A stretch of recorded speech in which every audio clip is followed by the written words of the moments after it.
Well, greetings and salutations, everybody. Welcome to my movie vlog. My name is John Campea, and this is our special companion video. Now, every morning on the John Campea Show and every afternoon on Open Mic, we take live questions from the audience, but most of the time we don't have time to get to all of the questions that get sent in. So I put together these little companion videos to make sure that all of those questions that got sent in get answered. So, with that out of the way, let's dive right into the first question of the day.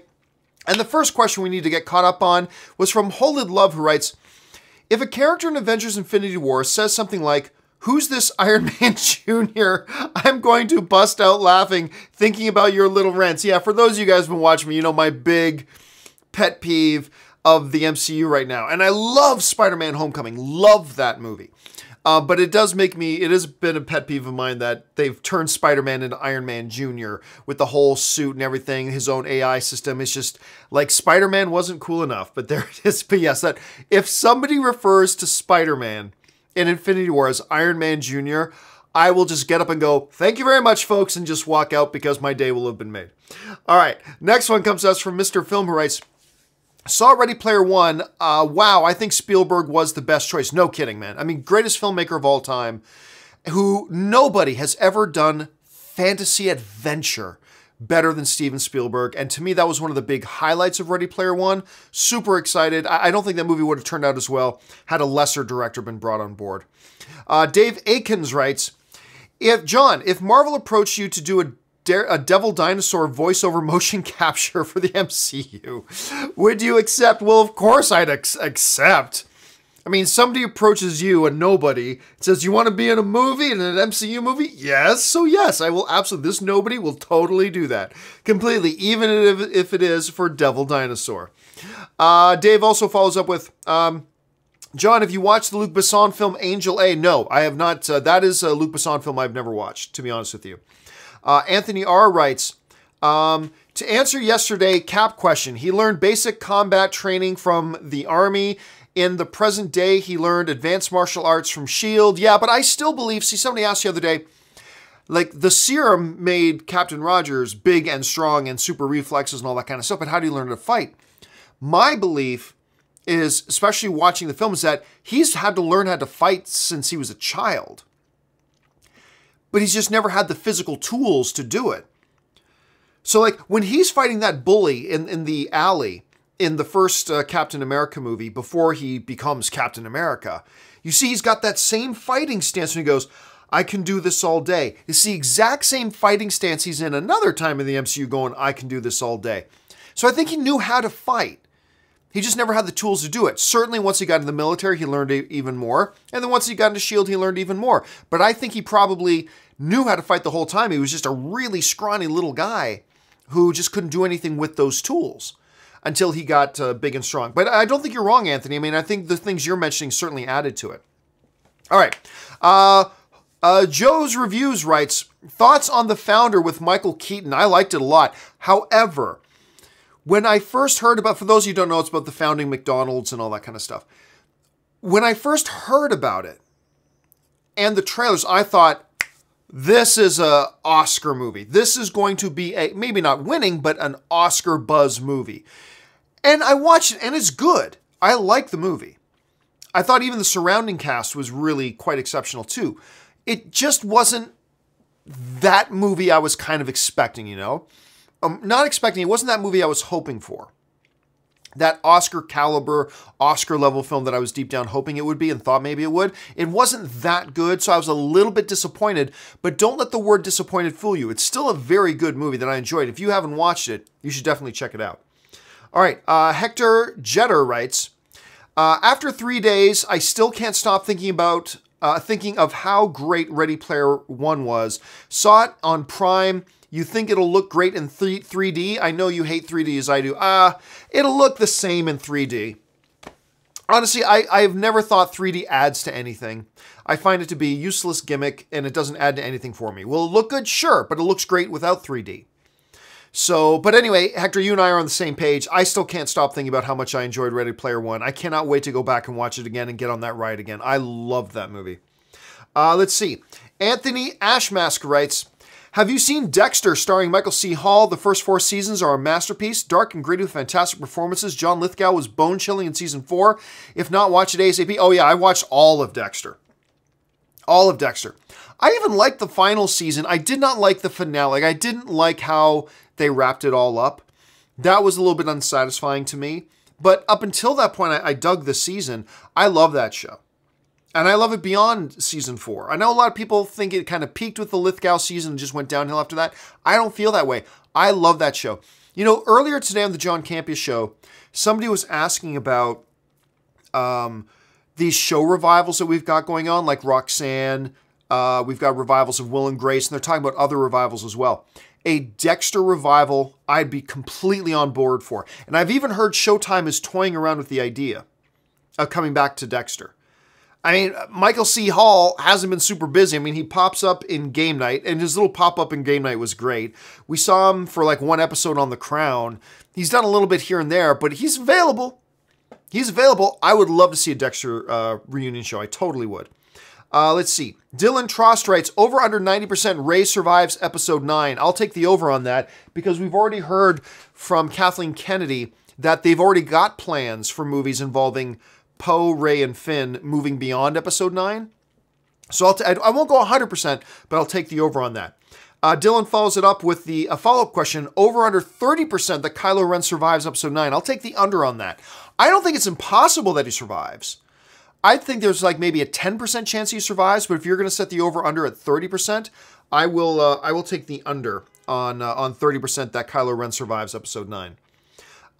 Jonathan Blaza writes, it seems pretty impossible, but humor me. What would it take for us to have a Marvel DC crossover movie? Pathetic desperation is what it would take. I hate the idea. I always mention that whenever somebody goes, can we see a Marvel Justice League? No, that would be, that sounds, it sounds nice and everything, but really would make a nice 15-minute YouTube video. A motion picture? No, I have no desire to see that. So what would it take for it to happen? Pathetic desperation. Like Marvel goes into a tailspin and bottoms out. DC goes into a tailspin and bottoms out. And they're just desperate to find something to get people into the theaters to watch their movies. Then maybe, at that point, maybe something like that. But honestly, I can't see anything other than pathetic desperation making it happen. And I don't want to see it personally as a fan. As a fan of both of them, I don't want to see that. I'm perfectly happy with them both doing their own thing. Anthony Ashmass writes, how do you deal with the fact when a TV show you've been binging for months comes to an end, or a death of a favorite character on a TV show? Man, it's depressing. Man, I hate it. I hate it when I'm binging a show and I've reached the end. You know what I really hate, though?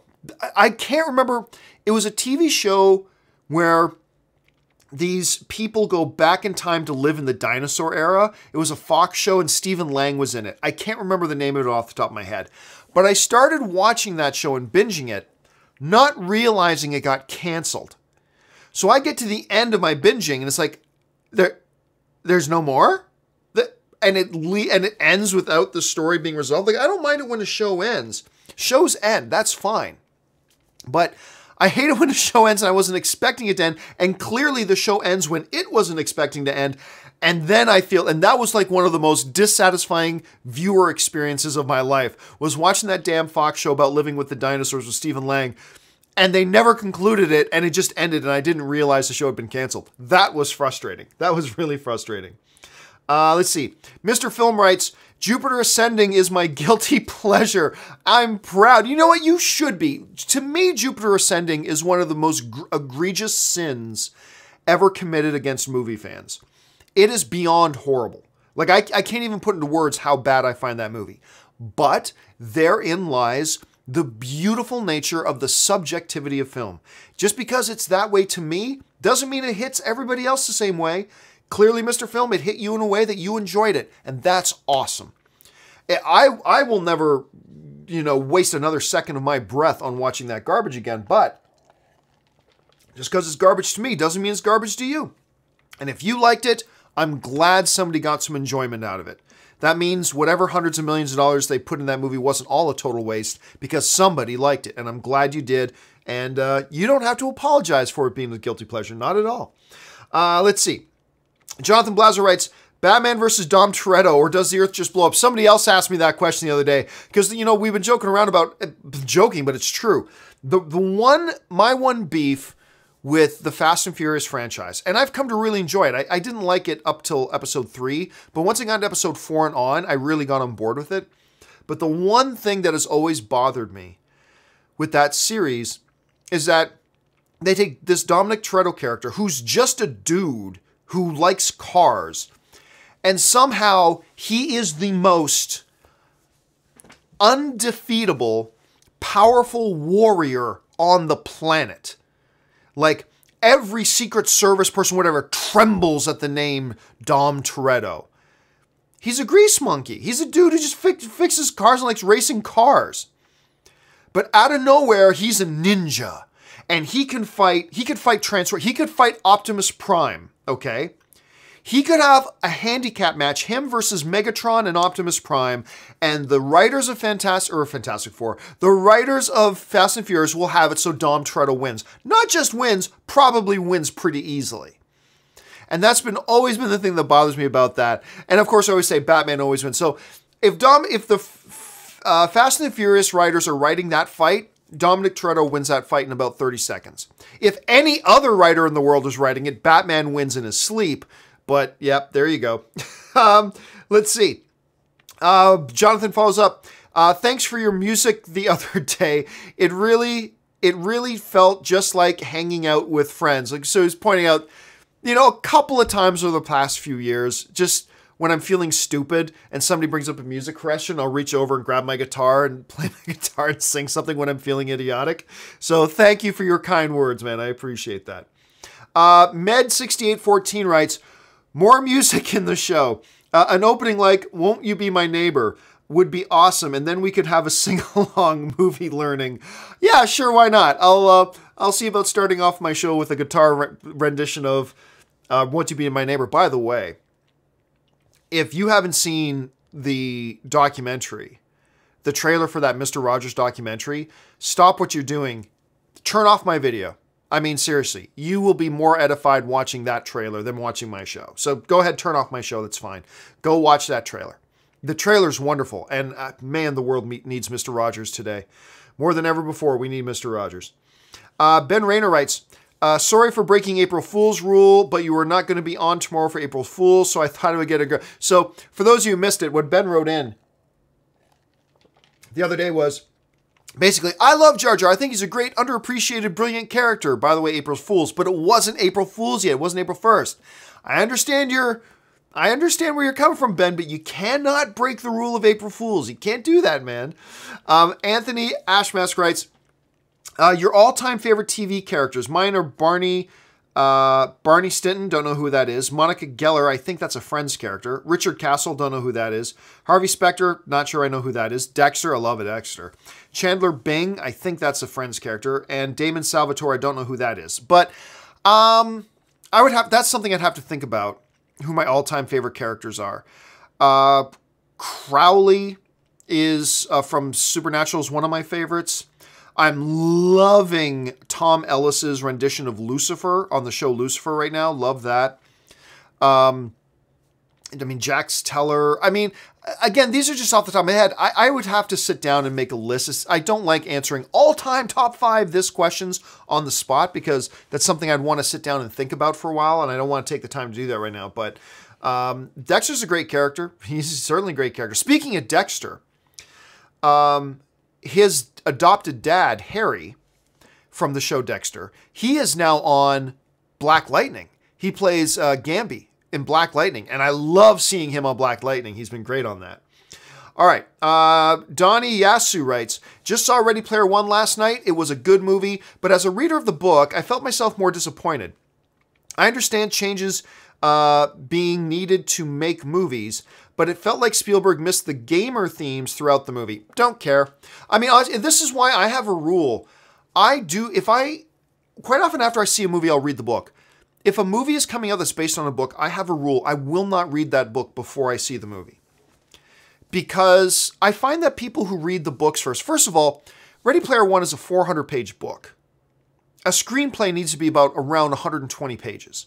So clearly it's going to be vastly different. But the thing is, when you're reading a book, you are making up everything in your head. Your imagination is painting all the pictures. And therefore, you go into a movie with a certain expectations. And I just think when you go in to watch a movie, you need to go in and watch a movie and just watch it based on the movie itself. Comparing it to the book you read is a fool's errand because it's never going to live up to what you imagined in your own mind. Very few exceptions. There are a few exceptions, but very few exceptions to that.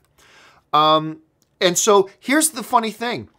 Everybody I'm talking to, and I'm sure they don't represent everybody on the planet. I'm just saying everybody I'm talking to, which is a finite number of people, who have seen the movie that didn't read the book, love this movie.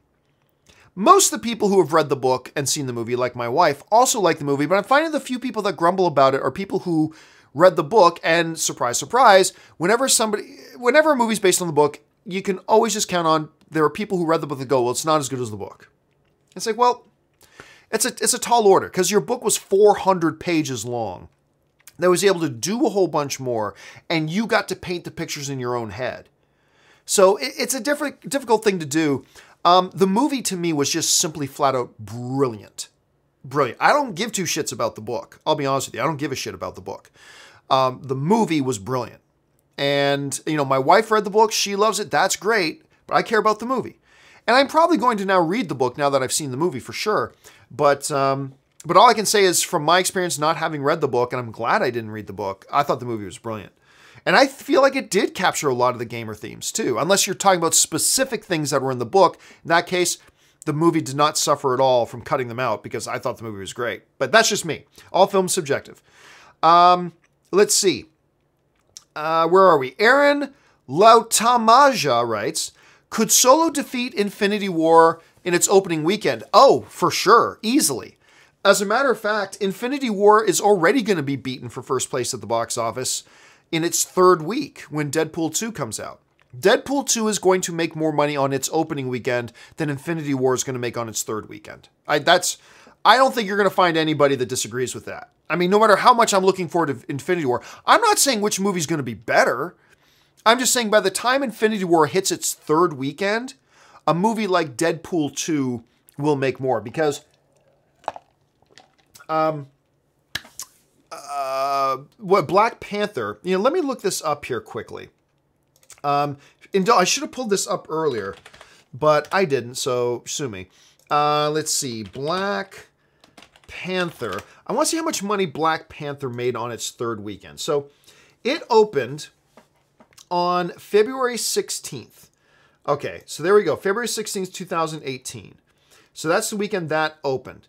So we will go to February 16th. Where do we go? February 16th, there's Black Panther. On the 23rd to 25th, Black Panther made $111 million. And on its third weekend, the 23rd to 25th, wait a second. Did I get that wrong? I got that wrong. Sorry. On its third weekend, if it opened up on the 16th, 2nd through 4th, it made $66 million. Okay, so let's say Infinity War is doing even better than that. And let's say it makes like $80, $90 million on its third weekend.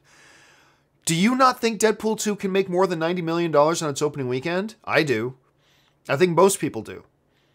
So even on its third weekend. So now go 2 weeks further after that and then get to Solo. Solo is going to beat Deadpool 2 because Deadpool 2 will be on starting its third weekend. Infinity War is going to be in theater 4 or 5 or 6 weeks by that point. So yes, when Solo comes out, it will be #1 at the box office. I don't think you're going to find anybody that doesn't think so. Again, we're not talking about which movie is better. We're just talking about, you know, just the pure statistics of it all. So yes, Solo will beat Infinity War, but Infinity War won't even be #1. The question will be, will Solo beat Deadpool 2 on its opening weekend? So yes, on its opening weekend, Solo will be the #1 film at the box office. Fool's Pajamas writes, hey John, big fan from Nashville. I love Nashville. Have you seen The Way, Way Back?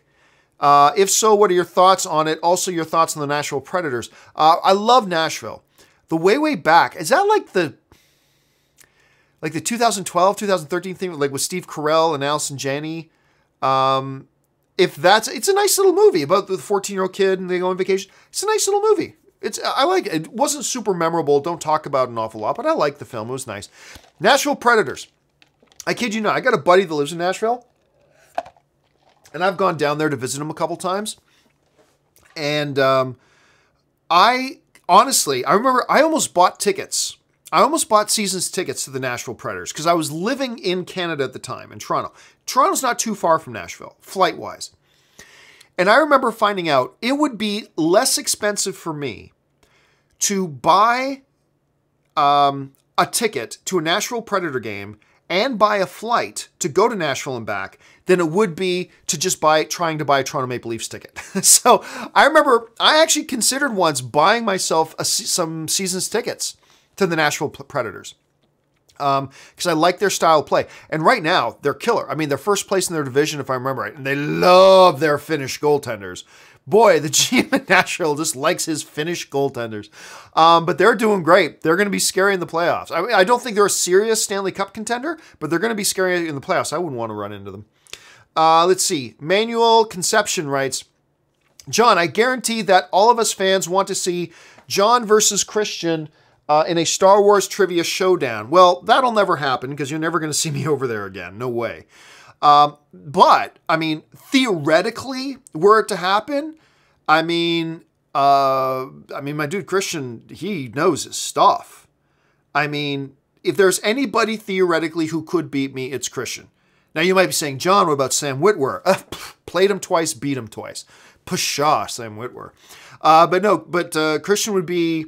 that would be one that would keep me up at nights. Yeah, Christian would be a tough one. I'm not saying he would beat me, but he could. He could. Like, seriously, I could beat him. He could beat me. He would be scary. He'd be very scary to play. But that you're never going to see that happen. Until he gets out of there, you're never going to see it happen. All right, let's move on here. Ash Barian writes, do you think the Star Wars fandom can come back from all the racist, inhumane treatment that has come from people who dislike The Last Jedi? Well, I mean, let's be clear here.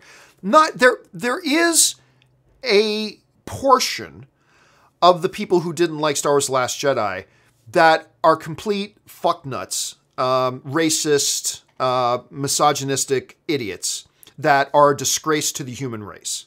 Yes. However, don't make the mistake of looping anybody who didn't like The Last Jedi in with that one particular finite group of people. There are Star Wars loving people who are just great fans, whatever, who for one reason or another, when they watched The Last Jedi, did not work for them. And there's nothing wrong with that. So let's not fall into that temptation, that trap, that just because there were a bunch of racist, misogynistic, moron dipshits out there, who, once they done, humping their first cousins, they go online and spew a bunch of racist shit.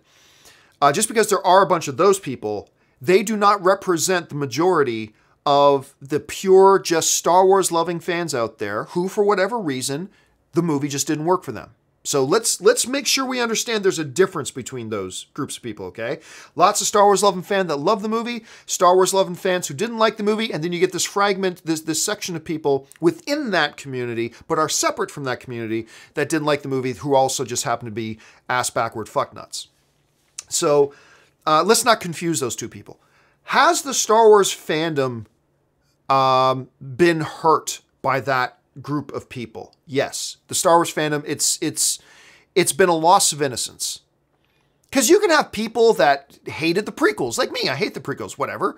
You can have people that didn't like The Force Awakens. That's fine. That's whatever. You have people that loved or didn't love, the original Star Wars shows. You have people who loved or didn't love Rogue One. That's all fine. That's great.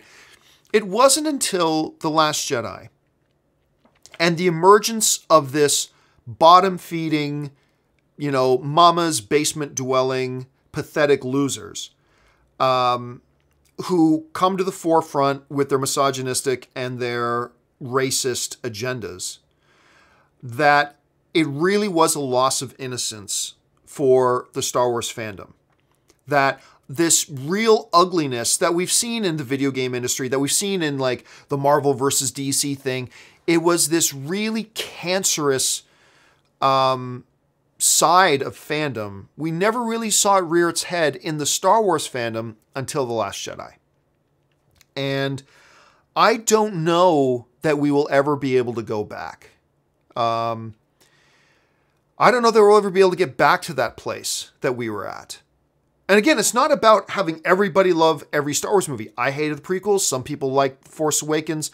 Most people liked Force Awakens. Some people didn't. Some people didn't like Rogue One. But that's fine. We still had what was pretty much free of this cancerous, bottom-feeding, ass-backwards, cousin-humping losers out there who really infected that toxicity into our fandom, but they did. And now I don't know that there's ever any going back from it. That doesn't mean we can't still love being Star Wars fans and all that kind of stuff, but I fear, because we've seen it get into comic book movies and it's never left comic book movies. I mean, it's there and it's dug in. This toxic fandom is in there and it's not going anywhere. We can still love and enjoy comic book movies and still love and enjoy being comic book fans, but there's a really dark part to it as well that's there now, and I don't think it's ever going away. And I fear that it's now in Star Wars movies as well. And it's unfortunate. It's sad. I think that also just even people who didn't like The Last Jedi, I think that disappoints them as well, that they've got these idiots that are in there as well. But again, let me reemphasize one more time. Let us never make the mistake of just confusing anybody who didn't like The Last Jedi with that particular group of people who are, just ignorant losers. Let's never confuse those two. They are their own group of people who I just wish would breed amongst themselves on some foreign island and never, taint the rest of the population. But they're here, but they're not one and the same. They do not represent all the people who did not like The Last Jedi. A lot of the people who didn't like The Last Jedi are just good-natured Star Wars fans that for whatever reason it didn't work for them. Let's not confuse them with the racists. All right, so let's not confuse that. All right, next question comes to us from Ulysses Huggins, who writes, can't wait for A Quiet Place. Getting an early screening on Tuesday at the AMC Burbank. That's awesome. I'm super thrilled. There was a screening that I missed, and I don't think I'm just not going to get a chance to see it before the movie opens. It's just that simple. I had an opportunity to see it tonight. However, I want to see Blockers, and today is Anne's birthday, and she would rather see Blockers, so that's what we're going to go watch. We're going to go see Blockers tonight. But yes, I cannot wait to see A Quiet Place. Mike Thompson writes, happy birthday. It's funny, I just mentioned it's her birthday. Happy birthday, and thank you, Mike. I'm sure she'll appreciate hearing that. Donnie Yasu writes, are they showing the Infinity War trailer in theaters? I have yet to see it in front of any movies I've seen in the last few months. Yeah, I've seen the Infinity War trailer play a couple of times. So, and you just never know. When you go into a movie, there's a certain percentage chance you're going to see it. That might mean you go to 7 movies and never see it. That might mean you go to 3 movies and see it all 3 times. I mean, it's just luck of the draw, I guess. But yes, I've definitely seen it play in theaters, so they are playing it in theaters. Zane Ball writes, best to start with a podcast or a YouTube channel? Well, if you're talking about you wanting to get started yourself, there's no real drawback. The only reason I would suggest podcasting is because podcasting is easier to do. Especially if you're not doing it live, and 99% of podcasts aren't live. So you can do it. You don't have to worry about what you look like. You don't have to worry about your camera presence. You can just focus on doing the podcast. You can then edit it and all that kind of stuff. And it's just easier to do. And so when it comes to doing YouTube and podcasting, it's mostly about your communication skills. I would say start with podcasting to brush up and work out your communication skills. Then once you feel pretty confident on it, then maybe try expanding it to being on video and doing YouTubing as well. And it's a very long topic I could go into that I don't have time for right now. But generally speaking, this wouldn't be true of everybody. But I'd say if you're really just getting started, I'd say it's not wrong to start with YouTubing. Not at all. But if you ask me my opinion between the two, it's probably better to start with podcasting just to get your feet under you a little bit.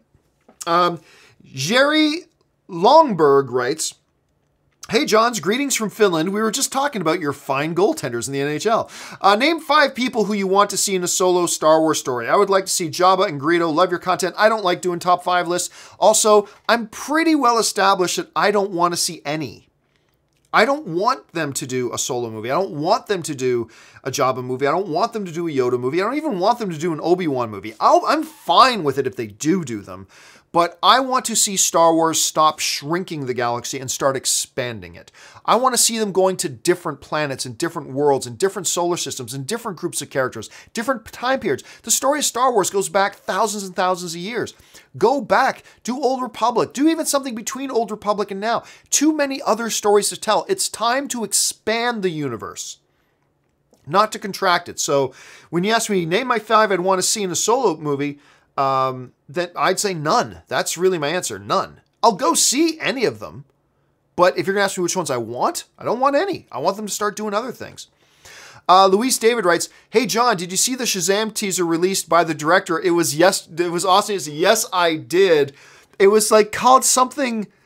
Okay, so those of you who didn't know, the director of the Shazam movie, he put up on his social media a teaser trailer for Shazam.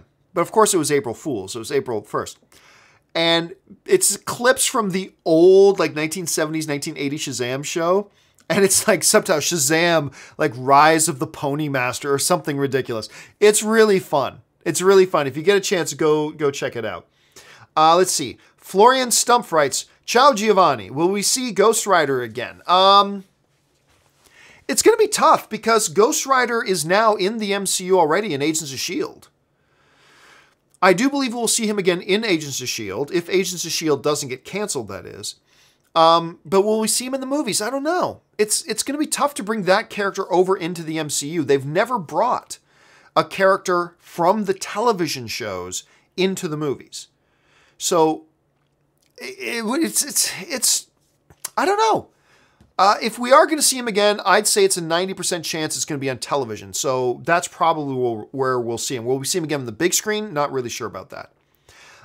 Eric DeRigi writes, there already was a League of Their Own TV series that failed. What could they do to make this one better? For those of you who didn't see the John Campea show earlier today, we talked about the fact that Amazon has picked up the rights and that Gina Davis, Tom Hanks movie from like 1992, I think it's 92. Anyway, League of Their Own, they're going to be making it into a half-hour comedy series based on the same story. Not going to be the same cast or anything like that, and it's not even going to have the same characters per se, but they're going to do it. And apparently Penny Marshall, who is the director of A League of Their Own, and Gina Davis, who starred in League of Their Own, have given their blessings, and they're good with them doing it. So that's coming. There was a TV show that lasted, I believe, 2 episodes.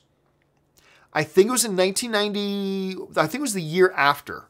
So I can't remember. If League of Their Own came out in 90, then it came out in 91. If it came out in 92, then the TV show came out in 93. I can't remember exactly. But anyway, it was on like CBS or NBC, one of those two. And they did it and it was awful. Horrible. And if I'm not mistaken, it lasted 2, maybe 3, maybe 4 episodes. Like not even a season. They yanked it quick. But it was badly done. Look, just because somebody tells a story badly doesn't mean it can't be done a different way and a better way. So yes, they tried it, but that was like over 20 years ago. And it was a totally different group of people, and they did something totally different with it.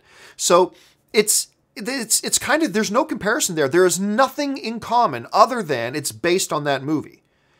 Other than that, there's nothing in common between that NBC show or CBS show from like the early 1990s and what the Amazon would be doing now. And if I'm not mistaken, the TV series that they did in CBS was like a sequel to the movie. You just had a different actress playing the Gina Davis character. But like, I believe the show picks up with Gina Davis. It's the next season. And Gina Davis comes back to the team and everything. So it's kind of like the movie continued. This isn't that. This is like a reimagining of it. So it's totally different. So no, I don't think there's any similarities there whatsoever. Let's see. Oh, that was Eric. Okay, we go to D. Wathers, who writes, hey, John, hope you and Anne had a blast over the weekend. We did. Anne and I went to San Diego this weekend, had a great time. I caught your concert the other day. You should do more sometime. Don't be embarrassed. Well, I'm kind of embarrassed. I don't know why I do it. It was just kind of fun and stupid for me to do it. But thank you for the kind words. ZCM Zombie Custom Maps writes, do you see Terrence Malick as a pretentious filmmaker? No. I think that he has a couple films that there are moments in his films that come across as kind of pretentious. Sure, but I think almost all directors do from time to time.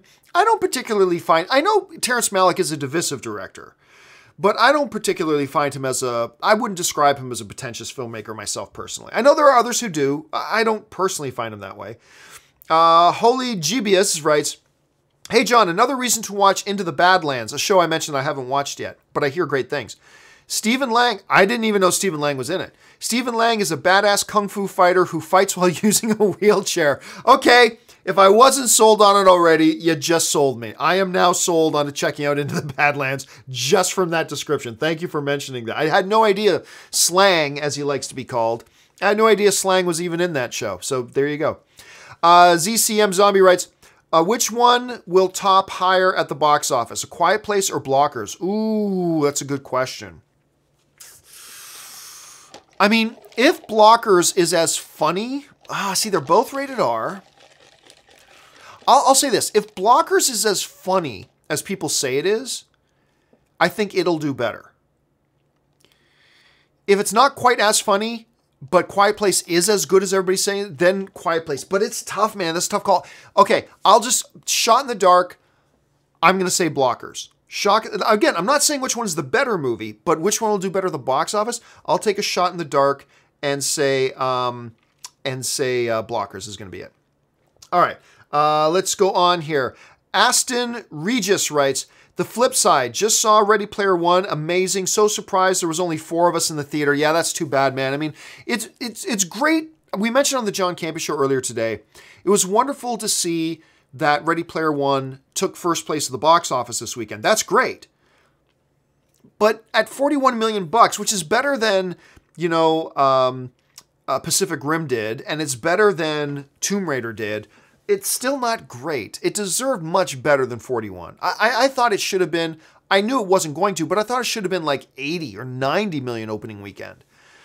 But it got like 41. That means there were probably a lot of theaters that, like you're saying, Aston, was probably just a few people in the theater. Some theaters were probably full, but some were probably half empty or more. And that's really too bad because I love that movie. Francisco Orozco writes, "Do you consider a good idea to see Ready Player One on 4D? I've never been to a 4D experience, so I really can't say. Like a 4DX or whatever those cinemas are called. I've never been to one. I don't have one right around me, so I've never really had a chance to go to one. So I'm the wrong guy to ask. But I don't even intend to watch it in 3D. So I don't know. It's just great the way it is, in my opinion. Apple was my idea. That's a great username. Last 2 questions here. Apple was my idea. Says, "Hey John, watching since AMC. Thanks so much, man. So hyped to see Infinity War on the 25th in Australia. Mel IMAX. Shot from start to finish in IMAX. What a technical marvel." I mean, I don't know if it's a technical marvel because I haven't seen it yet, but I'm expecting a technical marvel. Very excited for this film. Very, very excited for this film. Again, I'm seeing it on the 23rd. Hopefully I'll be able to put my review out that night. My review of the film. So excited for it. It's just, we're all just buzzing about it. And finally, Nicholas Priera writes, "Iger and Murdoch are not thinking about the deal. I have a doubt, especially Murdoch. I even think that New Mutants has been delayed for that. No, I can absolutely guarantee you it has not. That is just not it." It's like, what that's coming from is earlier today on the John Campea Show, somebody was, the topic came up about, Fantastic Four. Could Fantastic Four actually pop up or be mentioned in Infinity War? And one of the things I said is no, absolutely not. Kevin Feige has already definitively said, and he's never lied to the audience, he's definitively said, we have not even begun thinking about X-Men or Fantastic Four. We already have our plans laid out. Plus, we don't even know if the deal's going to go through. Because right now, the AT&T and Time Warner deal that affects Warner Brothers, it looks like that deal is going to get shot down. It looks like the government's antitrust lawsuit is going to shut that deal down. I don't know that it's going to happen, but just on its surface, it's looking like it's going to shoot that deal down. That does not bode well then for the Disney and Fox deal. And we're still at least a year away from that deal finalizing, maybe 2 years away from that deal finalizing. And I mean, so right now, Kevin Feige said, look, we don't even know if the deal's going to get finalized. And so until it does get finalized, Kevin Feige's like, there's no point in even thinking about it. So Kevin Feige has said they're not even considering this right now. It's not on their radar at all until the deal is finalized. Then they will start making moves. And there is simply, it would be the height of idiocy. It would be idiotic of Marvel or Fox at this point to start doing a lot of shenanigans together, because that would only strengthen if the government decides to, they've investigated the deal, they've looked into it, and they decide they want to stop the deal and bring an antitrust lawsuit against it. The fact that they would be like mingling stuff together before the deal was even ratified or anything like that, that would just put more ammunition into the government's gun. So Fox and Marvel have to be, Fox and Disney have to be very careful right now. They have to make sure every I is dotted, every T is crossed, that they act in absolute, perfect, totally the right way. They cannot do anything to endanger their position right now. So, look, I'm just saying, Kevin Feige, the head of Marvel, has said, we ain't doing anything with them. We're not even thinking about X-Men. We're not thinking about Fantastic Four. And we also saw a report from the tracking board the other day about what was behind the delay of the New Mutants, which was the fact that, the director wanted to make a horror movie. The studio didn't. So they did it, blah, blah, blah. And then all of a sudden it comes out and it's a huge box office success. And then the studio heads are like, oh, maybe we want more horror in this movie because horror can work. And basically cause them to do all these other things to it. There's a huge mess behind the scenes, but that's what's delayed New Mutants. Has nothing to do with the Fox Disney deal. Anyway, that's just the official word on it. All right, guys, that will do it for this companion video. Now we are all caught up in all the questions that got sent in on the John Campea Show and, of course, on Open Mic. Thanks a lot for being here and joining me, guys. My name is John Campea, and until my next video, bye-bye.